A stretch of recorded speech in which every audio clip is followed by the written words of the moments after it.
Hey guys, in this video I will introduce you to a very powerful method of determining limits called L'Hopital's rule. So in order to understand this rule, we must first take a look at indeterminate forms and be able to separate them and understand what they mean.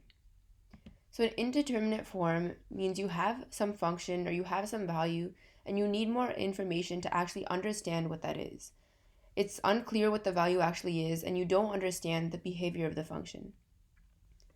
This is different from our determinate form, which is what we're used to, where we have a function or we have a value and we know exactly what that means. So let's take a look at a few examples and try to sort them into indeterminate and determinate forms. If we look at this over here and disregard the denominator, normally when the numerator approaches 0, the whole function approaches 0. However, if we disregard the numerator in this case and look at the denominator, as the denominator approaches 0, normally the whole function approaches infinity. But also, as a number, when you have a number over a number, it's usually 1. So we're getting all these mixed messages and it's unclear what this really means. So this would be an example of an indeterminate form. What about this? In this case, the denominator gets smaller and smaller and approaches 0. So this function approaches infinity. And we understand that this approaches infinity and we're not getting any kind of mixed messages like before. So this would be an example of a determinate form. We know that it approaches infinity. What about this? This is similar to the 0 over 0 case. If the numerator approaches infinity, we normally assume that the function approaches infinity. However, if the denominator approaches infinity and gets bigger and bigger, the whole function usually approaches 0. Once again, we get these two different messages, and this is an indeterminate form. We need more information to actually determine what this would be.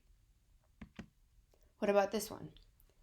If you add something that approaches infinity with something else that approaches infinity, the whole thing will also approach infinity.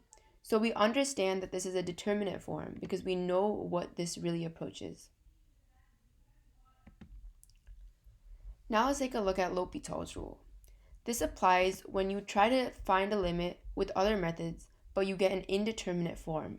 So one of the examples that we discussed before or something else that's unclear. So this rule says that if you have the limit of f of x over g of x, or some function over some other function, and you get an indeterminate form, this limit is equal to the limit of the derivative of the numerator over the derivative of the denominator. So let's take a look at an example to see exactly how this can be applied. We take a look at this and try to directly solve.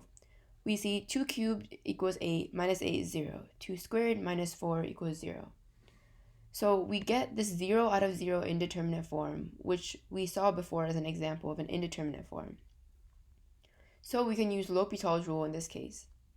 Let's first find the derivative of the numerator. Using the power rule, we see that this is 3x squared. If we do the same to the denominator, we see that the derivative of the denominator is 2x.